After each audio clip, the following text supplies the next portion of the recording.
আসসালামু আলাইকুম। চলে আসলাম এমন একটা জায়গায় আসছি যেই যে জায়গাটায় আসলে আপনার একটা খেজুর গাছে আপনার 14টা মাথা।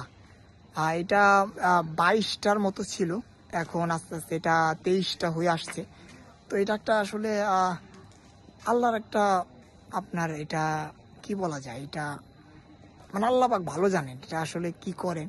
কিন্তু সব অলৌকিক বিষয় আসলে যদি দেখা যায়, সেক্ষেত্রে আসলে যিনি আসলে আছেন তার উপর আসলে বিশ্বাস করা যায় যে তিনি আসলে এটা কোনো আসলে কারণে আসলে বানাইছেন। হয়তো বা এটার আমরা আসলে ফল পাই আর না পাই, সে যা বানাইছেন সেটাই আসলে মানুষের উপকারী। তো আপনাদের যদি আমরা একটু দেখাই, এই দেখেন, মানে একটার দেখছেন 3টা মাথা, কি একটা আজব বিষয়। এই দেখেন, এই যে এখনো 14টা মাথা।